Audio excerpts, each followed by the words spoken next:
Good morning. Thank you so much for joining Groundwork Ohio's morning meeting today. We are going to kick it off with our guest here momentarily, but I did want to share a brief update. Congress was able to pass the bulk of a spending package. So thank you to our team for tracking what was in there. I'll give a really brief overview and then I'll pass it over to Jennifer. So we've saw a slight increase in the CCDBG, the Child Care and Development Block Grant, which is now at 8.8 billion. We saw a slight increase in Head Start, hooray, at 12.4 billion. The preschool development grants were flat funded at 315, but grateful those were not cut. A little bit of an increase in the low income home energy assistance program, which is now at 4 billion. And then we've got some small increases in portions of special education funding, but not specific to the preschool and infant toddler space. We also see flat funding for 21st century community learning centers, a little bit of a bump in impact aid, and some of the other pieces that are still held up are related to the Homeland Security and ICE funding levels. We're in that 2 week clock that's running down, I believe, on February 13th of the negotiated package for those specific spending plans. So more to come on that, but thank you to everyone who filled out the advocacy alerts. It is a challenging time, but it's exciting to see when our voices are heard. So thank you for taking the time to do those calls and make those submissions. And just really briefly, at the State House, they did reconvene House committees this week. So we are starting to see some legislative activity there. We will include a robust legislative update in our newsletter that comes out tomorrow morning. So please stay tuned for opportunities to testify. And now I want to make sure we get the rest of our time here with our dear friend Jennifer Frey. Dr. Jennifer Frey is the president and CEO of Every Child Succeeds. She's an accomplished researcher, clinician, and educator whose work is guided by the overarching goal of optimizing health and learning outcomes for children with or most at risk for developmental differences. So I first had the opportunity to meet Dr. Frey at our roadshow in Cincinnati last year, and she is a wonderful advocate. I won't read her whole bio. I'll let her give you the rundown of Every Child Succeeds and make sure that she has ample time to present, and feel free to throw some questions in the chat. So thanks for joining us so much, Jennifer. Thank you so much, Brittany. It's wonderful to see all of your faces and the friendly smiles and names on this cold and snowy again morning here in Cincinnati. Brittany, can you monitor the chat for me and I then would love just to. jump in with any questions? Because I won't be able to see everybody as well when I'm in slideshow mode. You got But you. feel free to interrupt with questions at any time. This is really a high level overview of Every Child Succeeds. Really just wanted to share a bit about who we are and what we do and some recent changes. And we've extended our work up to age 5. We used to be prenatal to age 3 and we're now prenatal to age 5. So excited to share that with you today. And I know some of you do know us, but hopefully you'll learn something new today, even if you do. So let me try to share. Thank you for your patience. Brittany, are we good? It looks perfect. Perfect. Whew, that's always like the most stressful part for me. Okay, so Every Child Succeeds is it advancing? There we go. Every Child Succeeds is a prevention program. We're located in 3 counties in Ohio and 4 counties in Northern Kentucky. I'm going to focus on Ohio today. Obviously, per our name, the intent here is to work to make sure that every child has a strong start and what they need to thrive. We focus specifically on prenatal to age 5, voluntary prevention services. We conduct research. We always want to get better at what we do, not only from an intervention research perspective, but also knowing the factors that affect development, health and parenting, and advocacy work. And so our 3 buckets really are early childhood development, early educational readiness, and family well-being. We make a difference, we believe, through our dynamic approach that embraces multiple dimensions. So, we I think a lot of us think of ECS as the home visiting, as a home visiting program. And that is, the main thrust of our services and our identity. But what we do really is grounded in family care, partnership, research, advocacy, and equity. So we can't do what we do without everybody on this call. And we can't grow and continue to get better without everybody on this call. So I'm so appreciative for this opportunity today.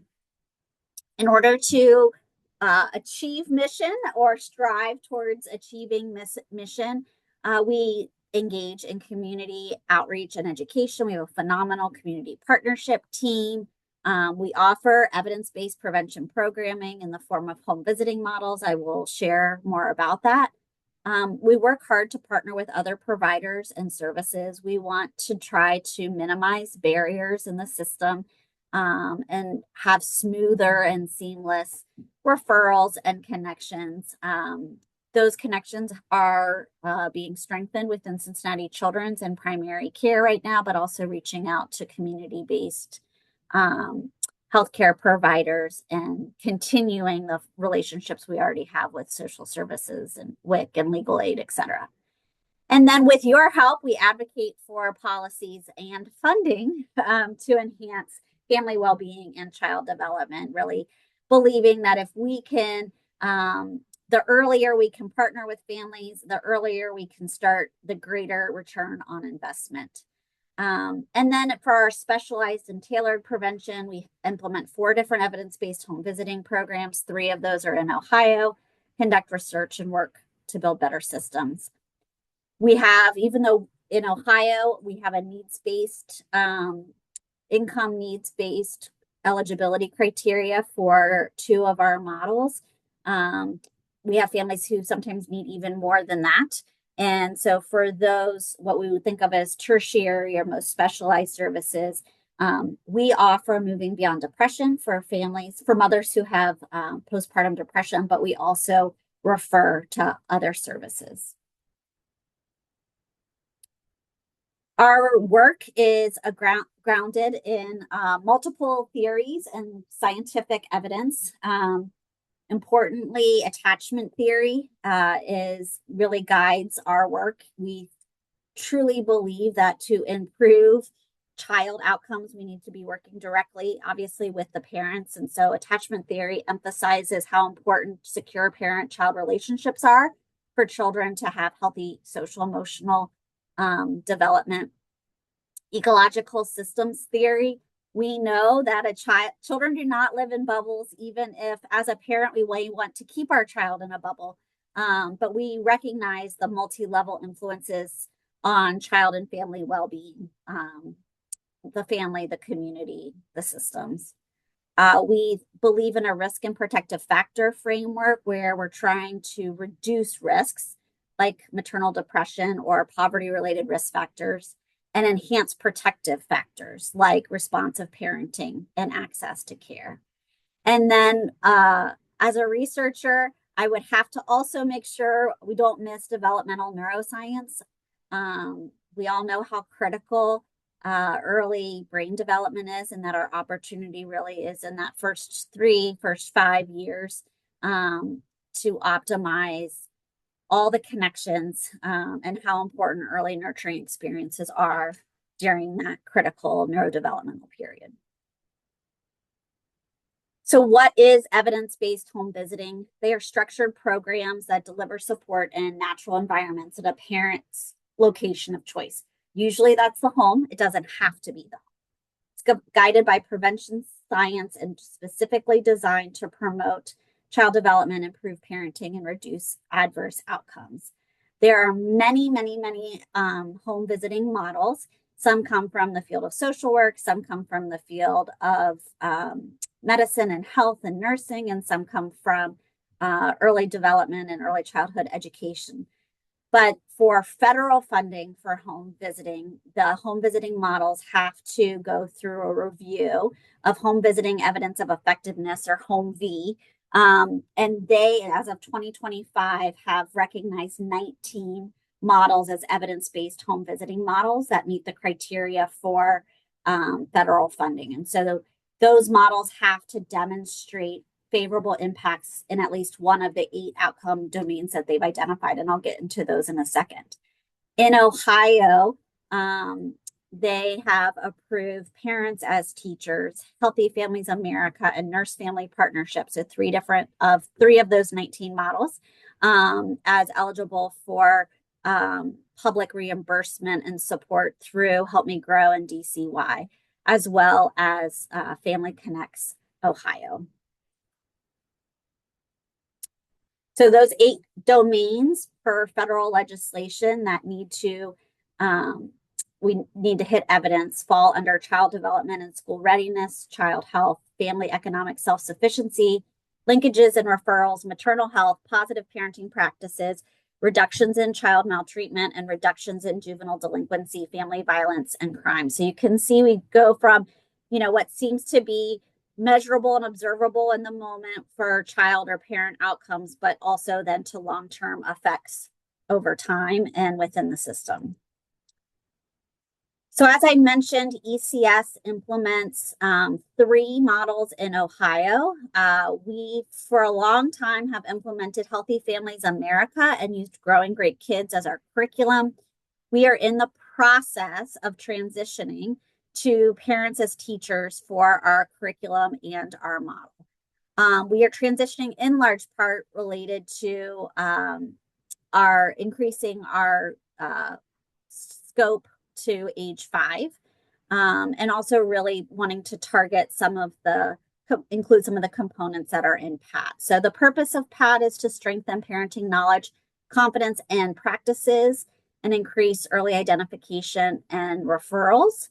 The model includes home visits or personal visits, as well as group connections. So group sessions, parent groups, peer support, screenings for mom and child, as well as establishing a resource network.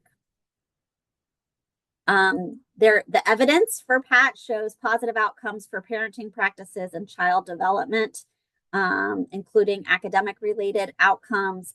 But the caveat to all research is that the degree of how well the programs implement the model in curriculum and how true they stay to those models in the curriculum is critical to getting these outcomes.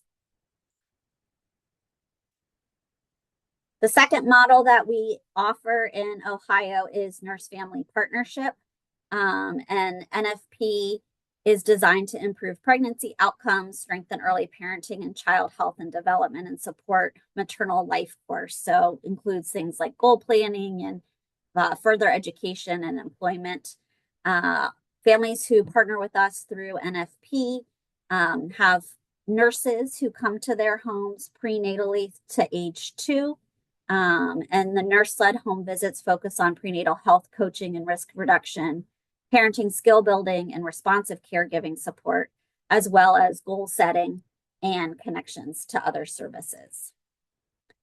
NFP has been well studied. There have been several randomized controlled trials, but overall, consistent evidence across studies on reductions in child abuse, neglect, and injuries, reductions in subsequent births among young moms, and a focus on improving maternal and infant health, child safety, family planning, school readiness, and economic self-sufficiency. And then finally, this is new to our Ohio and new to ECS, but a really intentional focus on universal postpartum care as a public health approach to make sure that every family gets off on the right foot. So Family Connects Ohio is designed to support maternal and infant health and well-being at a population level. And they Family Connect nurses identify family-specific needs and then connect families to those resources. And Family Connects Ohio is measured as successful based on not only referring families to those services, but whether families actually connect and receive those services. And the Family Connects Ohio also supports the quality and safety of home environments and positive parenting behaviors in that critical newborn period. So what does Family Connects Ohio look like? Any family, and for ECS, it's any family in Hamilton County. But Family Connects is for any family who has a baby. And within the first few weeks of being a newborn, there is a postpartum nurse visit in the home with a risk assessment and referrals and follow up and linkage confirmation.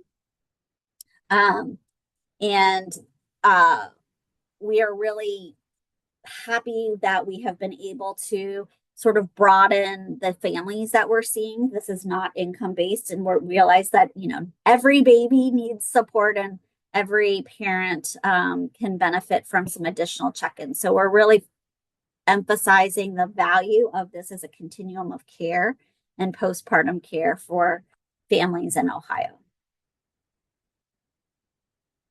So we talked a little bit about the research for why we use the models we use, but how does ECS actually do? We have partnered with more than 32,000 families. In Ohio, we have national recognition for our programming and developing Moving Beyond Depression. We're seeing strong outcomes for mothers and infants, as well as quality of home environment as well. And now I just want to leave time for questions and discussion if anybody has anything. Thank you, Jennifer, and congrats on 25 years. I didn't realize it was an anniversary year. Well, we're past the anniversary year, Okay. so Okay. 5+, but yes, we're Amazing. between 25 and 30 now. Um, our team can always ask lots of questions. I'll pause in case anybody would like to come off mute or feel free to drop in the chat, but we're informal. Feel free to speak aloud if you like.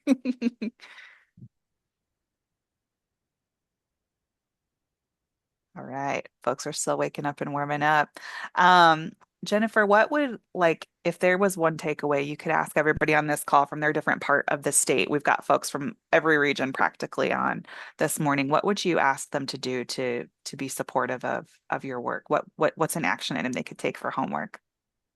I think advocacy and education for how important the first 3 or the first 5 years are in a child's life, and that if we miss that opportunity in that critical window, we've lost a huge opportunity to change generations. And I would also add to that working within the family or the dyad and not a child in isolation is really important to affect multi-generational change. So if we're thinking about our elected officials and funding and those pieces, they really, they want to know that their money is going to something that works. And if we want to see long-term effects, we need to go across generations. And that really requires understanding families, supporting families, and getting in there as early as possible. So as much as you can support that education and awareness about what happens to a child's brain in the first 3 years, I think that we could all use those reminders. Absolutely. Can I jump in with a question, Brittany? Jennifer, I appreciate your focus, especially on attachment theory and thinking about that multi-generational lens that you just mentioned. Is there anything that you haven't shared that you would sort of underscore or highlight with regards to mental health, including mental health for babies and toddlers, but also for moms, and how that plays into the work that you're doing? Sure. So we have to take into account how ready a parent can be to benefit from supporting from receiving the coaching essentially to be a parent. And so if their basic needs are not being met for healthcare or food or housing, or there are mental health challenges, we could be the best parent coaches in the world and parent educators, but the moms aren't going to benefit at that time. So we need to know really what are the predictors or factors that influence the impact that home visiting can have. And do we need to address some things first before we do home visiting or concurrently? And Moving Beyond Depression is an evidence-based maternal depression program offered in the home in conjunction and partnership with home visitors. Takes a lot of barriers and stigma out of getting those mental health services. And we have great data showing the effects of that programming and the success of that programming. And so I think that that's one thing to remember is how what other factors. So that also is going back to that ecological model, right? Like if you don't have that ecological model where it needs to be, it's going to throw off attachment and those pieces. So ECS works very hard by having consistent home visitors, one home visitor who's assigned to the family for as long as the family is enrolled, personalized about how frequently that home visitor is there, repeated screenings, continuously building our relationships to be able to refer and connect in a network of resources. But Caitlin, your point is really well made and well taken about how we don't exist in isolation either. And to get to the outcomes that we want, we have to all be working together. Jennifer, it's clear from the slides and your presentation how deep those impacts are and how real those outcomes are and what a great story it is to tell our policymakers. Can you talk a little bit more about the research element of the work and how I think that's a perfect segue because that's likely what drives those beautiful numbers that we can share with our elected officials. Yeah, so Every Child Succeeds was founded in the late 90s related to brain research and to some business and corporate leaders who actually said, whoa, Cincinnati's really missing out on something. What are we going to do about it? And how are we going to get there to capitalize on this? Those first 3 years of life at the time. And part of what I love about that story is that it was businessmen who said, what are we going to do as a city to figure this out? And so 3 organizations came together to be the governing members and founders of Every Child Succeeds. And that were United Way of Greater Cincinnati, Cincinnati Children's Hospital, and Community Action Agency of Cincinnati, Hamilton County. And Cincinnati Children's said, well, if we're going to do this right and we're going to do this well, you have to have a continuous research and innovation part and component of your programming. And that was brilliant on the part of the then department chair of pediatrics, because that really set ECS up to be on a regional and national level as home visiting was growing in the United States.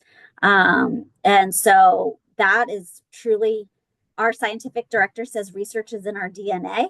And I think that is true, that we constantly ask questions to be more specific. We partner with universities. We also partner with Cincinnati Children's and various clinics. We receive federal funding from the National Institutes of Health.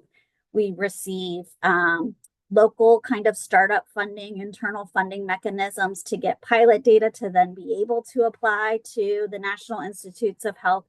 But over the last 26, 27 years, we've had 16 to $18 million of federal funding for research. And so I think that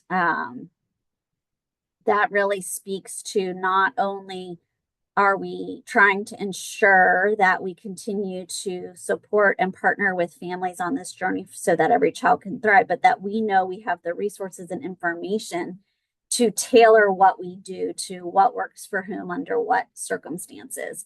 And that's always changing. So there's no limit to the questions we could ask, but we have, small scale studies out of clinics. We have research related to parents. We have research related to kids. We have research related to epigenetics. We have all kinds of studies that we've done in the past and that we're doing now. Right now, we have 3 quality improvement projects that we're working on, as well as some specific research related to healthy eating for infants and reducing obesity and having family and community involvement in designing that. Family and community involvement in designing a brief home visiting intervention that's not a model, but an extension of integrated behavioral health out of Cincinnati children. So a lot of that's been focused on 2-year-olds with behavior challenges, but just a little extra dose of support for parents. And then most recently, also launching a new line related to better understanding birth trauma and the effects of those experiences on parenting. Stephanie Marston, who prompted this question and didn't give me a heads up, but she is a senior project specialist for Every Child Succeeds and really helps coordinate all of our active research projects, as well as make sure that our data from all of our previous projects are maintained. And so, Stephanie, is there anything you'd like to add? No, I just would add maybe that we have tried to really focus on research based on what we know families are telling us they need. So we've done research. One of the first things that came out of it, like Jennifer mentioned, was the research that helped us develop Moving Beyond Depression, our depression treatment program. And so we continue to try to think about what are the things that we're learning from families and what are they telling us they need. So currently we've got a study that's looking at nutrition and access to food. And then we've got another one that's looking at birth trauma, because we know that traumatic birth experiences are really impactful for families. So there's a range of things that we do, and it depends on, who we get to work with. And it's really great, but it's really driven by what we think that families are telling us they need. Thanks, Stephanie. Thank you so much. And that's very in line with how we like to view our advocacy work too, that centering of family voice. So we love partnering with you all. We appreciate you spending the morning with us so much. And you'll be happy to know next week is March of Dimes. So really natural progression of the conversation. And they'll be focusing on their State of Ohio report card related to infant maternal health. So congrats on expanding to age 5 for your scope. We're so excited to just see your impact continue to grow and so grateful for the work that you do. So thanks for being here. Likewise, thank you, and hope everyone has a wonderful day. You too. We'll talk to you all soon. Take care. Thanks. Thank you.